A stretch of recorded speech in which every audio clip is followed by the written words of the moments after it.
quand la magie devient une arme diplomatique.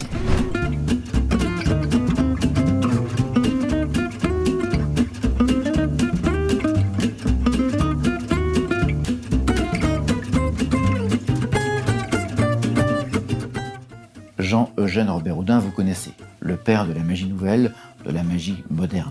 Mais ce qui m'intéresse aujourd'hui, c'est comment Napoléon III a réussi à ramener la paix en Algérie française vers le milieu du XIXe siècle. Le contexte, tout d'abord.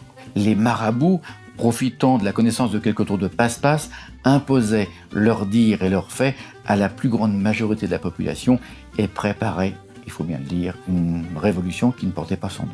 Pour pacifier tout ça, Napoléon III eut alors l'idée géniale d'envoyer le meilleur magicien du monde de l'époque, Jean-Eugène Robert-Houdin, pour discréditer le soi-disant pouvoir de ces marabouts. Pour ce, il utilisera 3 tours phénoménaux. Le fameux coffre lourd-léger, qui fonctionne grâce à un électroaimant. Une technique totalement inconnue à l'époque et véritablement révolutionnaire, si vous me passez le mot. Une deuxième illusion qui sera utilisée aussi, qui va marquer beaucoup les esprits, celle du fusillé vivant.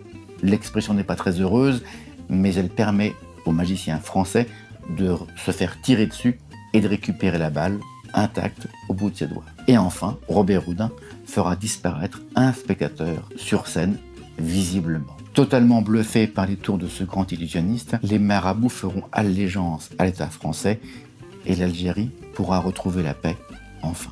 Fort de son succès et de la paix retrouvée en Algérie, Jean-Eugène Robert-Houdin va retourner en France, chez lui, à côté de Blois, où il va continuer ses recherches sur l'électricité, nouvelle à l'époque, et la construction de ces fameux automates.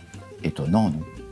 Si cette vidéo vous a plu, je compte sur vous, cliquez avec le petit pouce bleu et mettre des petits commentaires, je vous répondrai avec joie. Abonnez-vous